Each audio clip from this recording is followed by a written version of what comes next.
It's basically the undoing of the angles that you created on the backswing. Right about here, that's when I want to go this way rather than normally I would go that way. There you have it. You know, so you described to yourself what you wanted to do. Yeah. Hey guys, thanks for watching. Okay, I am in the brand new studio in Costa Mesa, California of the Ortega Putt Lab Plus. So this is John Ortega, my friend who is a teacher of some players in the PGA Tour and junior tours and all kinds of things. And then this is the space here. It's dark there now because we are doing, we're going to be doing some stuff on the TrackMan for this video. But it's got a whole bunch of stuff that we'll talk about later. But John, something I wanted to talk to you about, just as far as like a general philosophy, because something that I wanted to get your help with that I think would benefit people watching this. If somebody has a big miss, so I do have a big miss, like I will hit a ball that starts maybe like 3 yards left and then curves another 10 yards left. But it only happens every like once in a while. So do you think that, like, I've heard some coaches, like, they really like exaggerations. Okay, well, if you're hooking it, then you should really learn to slice it. Or how do you get over, like, a really bad miss? Great question. I wouldn't generalize with everybody that they do the same thing. Sure. So I'd probably want to observe somebody more than once to be able to say, okay, I think this is a better way to go for you. In your case, I've watched you hit golf balls, you know, a fair amount, right? You know, I've seen that you talk about, you know, missing left and not wanting to miss left, right? So in the past, we had you kind of feel like you're just going to move your arms and your hands a little bit more left. Sometimes that works, sometimes it doesn't. But I think more so, like, your path is generally pretty good. It's just the face tends to get a little bit left. So I would have you just think a little bit more about how you're going to manage the club face. Now, I wouldn't necessarily suggest you change your grip, because I think your grip's pretty good. A little bit on, you know, neutral to the strong side. I think that's pretty normal. So I would just have you hit shots where you just, you know, try to do a little less of this and get a little bit more that action through the ball. So it's a little bit more of this type of release than that type of release. So instead of your knuckles going down to the ground and supinating, I'd want you to feel like when you're going through, you're going to do more at one of these, like just a little bit more pull up and have your body and just maybe the structure of your left arm just be a little bit more robust, and see if we can manage the face that way. That would be the place I'd go for you. So let's say if you only did it every once in a while, you might just leave it alone and say when you get that, you know, lions and tigers and bears left, have a shot that makes sure it doesn't go left, right? But let's say if it's coming up a lot, coming off your club left all the time, then we might institute like just this intention for you to have a little bit more firmness in this side, and instead of having your hands rotate like this, like most people need to, you're going to feel like you're just going to do that, so you're going to give it one of those guys. How do you, like when golf teachers talk about the release, how would you define the release? Like, what does that mean to you? To me, when you make a backswing, your body, your hands, and your arms, and just your entire way of moving with your hands, arms, club, body, they're going to do some of this, right? So there's going to be some action that you're going to get your joints, you know, not this way. They're going to do something like that, right? Yeah, the angle between the club and your forearm or and something. Just where the wrists are, everything, narrowing, right? Yeah. And how you're managing the weight, right? So when you come back down into the ball, there's going to be a way that you undo that, right? So it's basically the undoing of the angles that you created on the backswing. And so, you know, I've seen different people express it different ways. So some people say the release is, you know, once you get about right here, when you go like that, that's the release. I think it's just happening throughout the downswing, personally. Yeah. Right? I look at it. But if you get somebody doing this real early, it's going to probably make it hard to go this way. If you get somebody that's going like this real early, they're probably going to come in this way. So for you, I would just suggest when you come through, you can have your hands, arms, and the club come like this. Maybe just, you know, because you have a tendency to do this anyway, so it kind of closes. Right. So I would just, at that point, just kind of really feel like you're going to go like this. So you're going to feel, and we see in your video, some of the ones that go straighter, you're just a little bit more like that than the average guy. Yeah. So I would just shoot for that, and then just kind of work on just continuing to go like that. Because I think your body rotates reasonably well. I mean, how old are you? 44. Yeah, and you stay in pretty good shape. So I think your body's capable of making that movement. Okay. So I'd kind of use that as like the first place to check for you. So I'm going to hit one maybe a little bit shorter, but I'm going to feel as if through the ball, I'm not letting this go so much, but I'm kind of just a little bit longer. I'm not crazy about the club being up the left arm for too long, but it's just going to be maybe just a tick longer. Okay. And it's going to be more about how you're moving your torso, and just maybe this whole side of your body. So So you're going to be moving it just a little bit more like this. So you doing this is going to stave off a little bit of that. Right. So think of it that way. And so almost like if there was a rubber band here, yeah, I'd be yeah, like you're doing some of that. Yeah, it's like a little bit pull up, back and back. And the first one's probably going to go a mile to the right.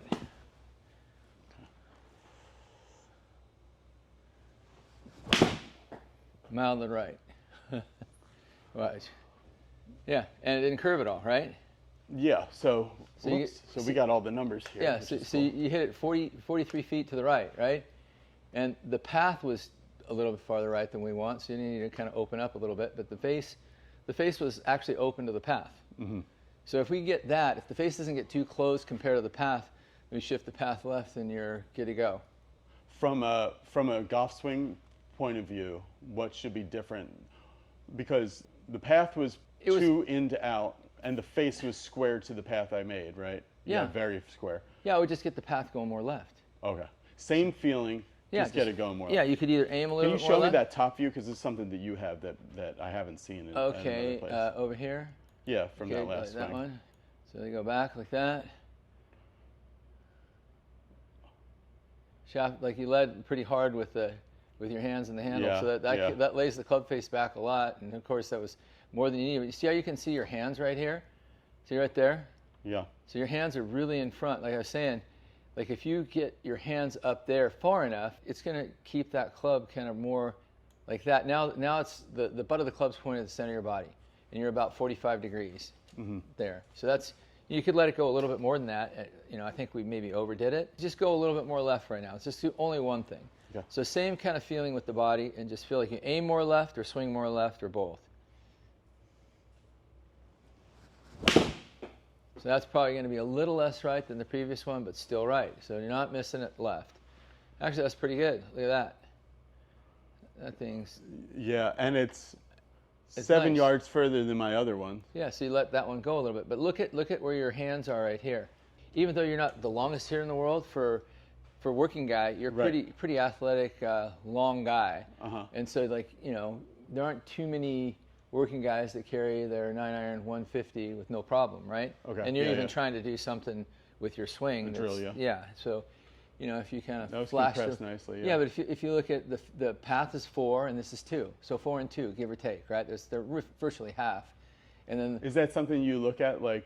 Yeah. That's like I think you not, want the face to be half of the path? I'm not alone. I think a lot of guys like that. Okay. Yeah. And if you look at the curve's only 13 feet, that's like, what is that? 4 yards. I'm not really good at math. But that's 4 yards, and so that's over that span of carry, that looks virtually straight to me. So I'd say if you kept doing that, you'd have to like start paying me more. Right. That would be awesome. Yeah. Not to chase, because this is the problem when you have so many different camera angles. But so not to chase other things. But if I wanted to look a little less kicked in the pants while I'm doing this, like somebody's just kind of kicking me right there in the pants a little bit. Yeah. If I wanted to keep my spine angle a little bit there as I'm doing this move, is there a feeling I should feel? Or? Yeah, there probably are a lot of things that you could do that would probably be related to just getting, maybe exaggerating some things. You've seen people kind of bend over. They show some videos of Tiger where he's kind of pushing his fanny back, his chest down. But there have been plenty of guys that are in the Hall of Fame that their fannies are like that. Greg Norman and Jack Nicklaus are the two of them, right?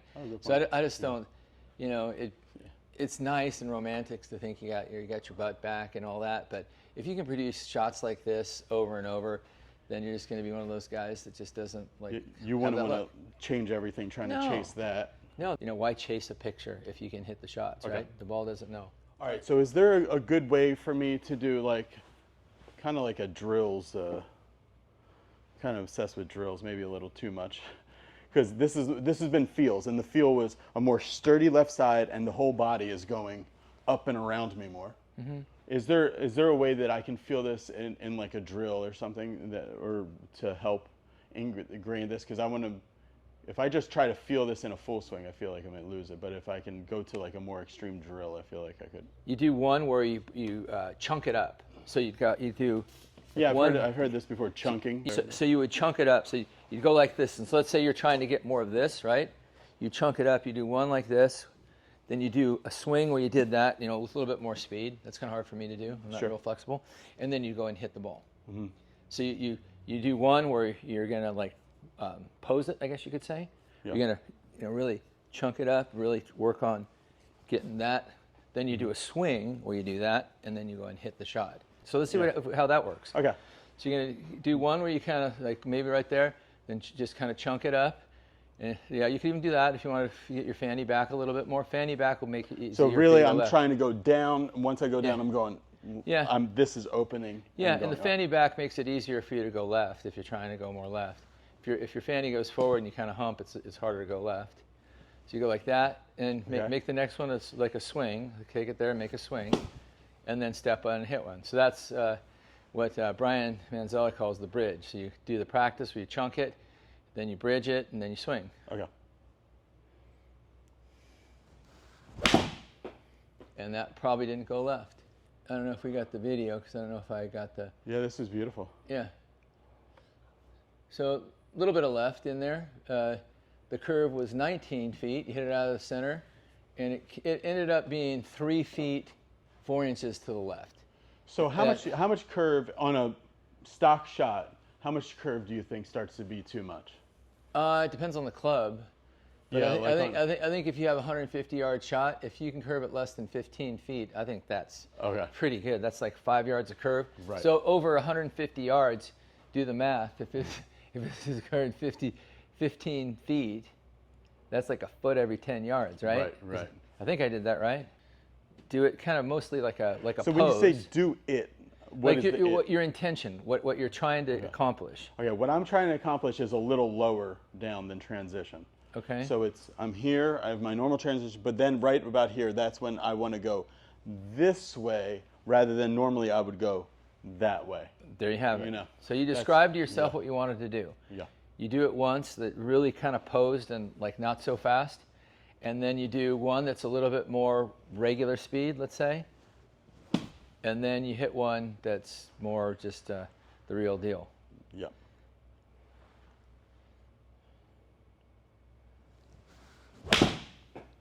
Okay, let's see. Actually, you got it to curve a little bit, but started a little bit right and stayed a little bit right. Path went too far right. So we can get the path going a little bit more left. Yeah. Let's see what this looks like from the top. Okay, here you are at the top. Right about there. That doesn't look too shabby. Like your left arm looks parallel to the play line right there, and I think the main spot, if you keep going to like 6, John. Right there. Yeah, I don't like it being under the hands as much there. Yeah. Okay, then you get it out a little bit sooner. So you might have like over pulled the handle. Just a little bit. Yeah, and been a little bit under, so you could probably get your hands and your arms to blast out a little bit more. I think we talked about that when we were over at Dr. Lynn's place. Yeah. Where you kind of got your hands to feel like they're going a little bit more that way. Oh, okay, right, just a little bit. Just a little bit. Just direction yeah. Let's say just with that intention, not once have you had the face too far left. Like so earlier, the normal miss is the face gets... Face is left. Yeah, it's like a little left, but the path is going more left, so now it's... Yeah, the path is pretty straight on that on the ones that you hit earlier, and the face got left, and you had like a 3-degree difference. Now here you had the path going 6 right, and the face was 4 right, so they're virtually half, but just a little bit too much of a push. But that might be a shot to be useful if you're under par coming down the stretch, and that you just make sure you're not going on the water. I mean, sometimes that's a fantastic shot. Will Wu talks about chunking and other motor control people. But then you kind of see that like on the tour as far as like in their pre-shot routines. Like you almost never, amateur golfers, I feel like all the time, you see their practice swings are like this. Or sorry, pro golfers their practice swings might be like this, right? But amateur golfers, their practice swings are like this. They're always there. It's the full thing. Yeah. It's like full speed. Yeah, if you look at Justin Rose's practice swings, they're awesome. Or or what is his name, Alex Noren. You Talk about extreme. Exaggerated, whatever. So, and but they're slow too. It's not like they're very intentional, and they're usually designed to neutralize the things that they don't like about their swing and move in the direction that they want to go. Right. Okay, so I'm chunking. I'm gonna go 1. Yeah, one like that. Just hit it like that. 2. Yeah. Yeah, hit one like that, just like you're going to hit it 130 yards. Okay. See if you can manage that. See if the club got out a little bit more. I don't know if we captured that one, did we? Bad camera work. I don't know that we did anything there. Oh yeah, I don't think you triggered it, but the ball went zero curve really, but yeah, only 1 foot of curve, but it was just going right. Yeah, 40 feet. Okay, let's trigger this thing and see if we can get both things to happen. So here. So I'm more firm with my arms and then more active with this. Yeah, with your pivot. Rotation pivot, yeah. Yeah, it seems like when you do that, it just gets too far to the right somehow. Yeah, you're right. But look at you were trying to get this out a little bit better, and you did. Watch, showing into your arm, and you know this camera angles remain the same. We haven't moved it. Yeah. And you can see the path definitely is less to the right. Mm-hmm. But we had this thing going too far to the right. We don't want that. So what made that ball went to the right? Because the face is just too far open. The face is too. The face is open to the path. So let's just get a little bit more limber with your hands, arms, and wrists now. Kind of has. Do you think I can let this a little bit more? freely? Yeah, a little bit more. A little bit more. Rather than holding this. Yeah. I think we overdid but that. But when we were talking about releases before, John, not this more freely, but this more freely. Yeah, it's more like this, like windshield wipers. John's doing this. Windshield wipers versus you're taking something, turning it like that. Okay, right. Like you're turning a wheel. It's more windshield wipers with your body rotating. I think we're locked into that, hitting it right. I was a little skinny. That'll be a little bit straighter, but. Yeah, 13 feet to the right. Not bad. It's good. Where's the strike location? Oh, only a half groove thin, or yeah, it's 4 millimeters and one groove thin. That wasn't terrible. Yeah, I like the way that felt. I'm gonna hit one. And that's 13 feet or 14 feet to the right. It's not terrible. Yeah, 5 steps. I mean, if you had 13 footers all day, you're probably gonna shoot pretty good scores. I think. I would. I know I would anyway. I would.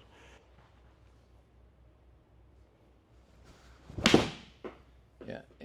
And one of the things that might be skewing you a little bit with this whole thing is that mat has twisted. See how it's closed? Yeah, I'm using the ground a little bit, so every time I'm going a little bit. Yeah.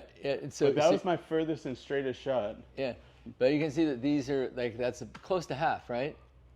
So show me half when you're talking, because I always hear track guys talk about this. Here's 5 to the right, and there's 2.5, close enough, right? 17 feet of curve, and so you hit that 150 yards, so that's basically like a foot per yard, right? Yeah. And you ended up slightly to the right, like 6 feet or under, right? Mm-hmm. And the ball didn't curve very much. I said that already, it's being redundant. Yeah. And the path and the face, they kind of have a good relationship. So here's your little path and face guy, I think. Where's that guy? Is it that one? Nope, it is that one, right there. So you got the path 5, face 2.7. Face is like, okay, so this is a really good visualizer of what you mean by half. So the blue line is the path, and then the face line is half of that. Yeah, and then here's the A to B target, the one that's below those two. And if they would be vice versa, the blue would be over here, the red would be in between, and the ball would curve slightly to the right. Cool. So you got really nice draw. But I think some of this path going to the right, I think it's being influenced by the mat being skewed to the right. I could tell from behind that you were aimed to the right with your feet and your shoulders. Oh, I was closed. Yeah. Yeah, and so you can see the ball kind of almost took off square to that, maybe a little bit left. Yeah. What are like all the different kinds? I know there's maybe many, but the two different releases in the wrist and the wrist angle.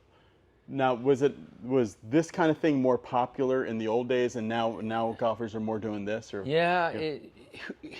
who knows exactly what people were doing back then? Yeah. I mean, if you look at historical videos, you'll probably see a lot more of this than was taught. Okay. I know for the longest time, everybody wanted the left wrist flat and then this rolling. Rolling like that. And you even see. And people would say like, there's a teacher that always talked about if you had a ball here, he stands there all day doing this, right? And that's had success with that. I have video of Bryson when he was younger as an amateur. He talked about having this flat the whole way. I said, "See, always flat." He was always flat. And, flat. That was the golfing machine. He still has a lot of that, but he has a little more bend in his wrist, as far as I can tell. Right. Now, I think he's been advised to like be a little bit more. And that works with, he's got maybe the weakest grip in Yeah, pro he golf. does. Yeah, big old giant hands and big grips, right? Yeah. So it's his. And then turn that way. Yeah, he gets end range and all the other stuff, right? Okay. He's genius with the way he does his golf. But but with so many shut face players having success, Colin and Dustin Johnson and Xander Schauffele.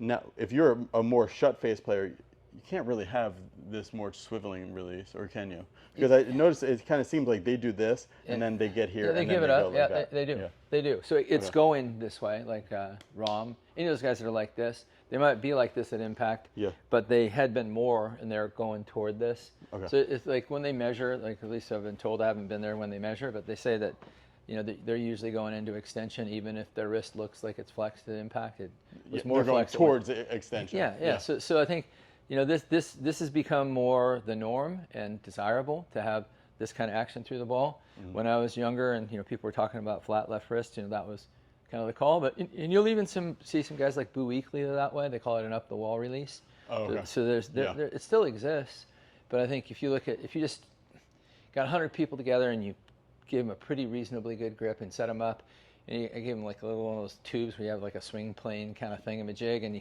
they just kind of cultivate. Swing through the tubes, Your arm's going to be here, your arm's going to be there, and you swing and hit balls. You're probably going to see a lot more of this, right? It's kind of a natural thing, right? So I think some of this is somewhat conjured and has to be managed, and if people can hit it straight like that and far enough, more power to them. But I see more and more people when they go through, just what I saw in your video, they're like this. They're not like that. Oh, right. Hardly anybody that's good. And I think on the channel and working with golfing machine stuff for so long, I wanted this so badly, and then I never wanted to give it up. And I think that's one of the reasons that I started hitting it with an okay impact, but then the ball like going low and left all the time. Yeah, so the face is just kind of turned down. Yeah, but since I've known you, I think your swing has changed some. I think your concepts have changed, and you going out and play golf, and seeing how it works with these different concepts being utilized. Everybody has opportunity to try different things, and that's part of the beauty of golf. Everybody's searching for something that's a little bit better, and it's fun. Okay, cool. Thanks for watching, everybody. If you guys are interested in visiting John and seeing the new place, John does it was about 80-20, and now he's doing about 50-50 between putting lessons, because he's one of the most sought after putting coaches in California, but then also full swing stuff as well. So, and then also on the course, he's like really, this is only probably a very small part of what you do. You really like to see people do it on the course, right? Yeah, I think I get the best work done on the golf course, because when you have another ball here and you're trying this and that, that's one environment. But when you have a golf course in front of you, you basically have one shot.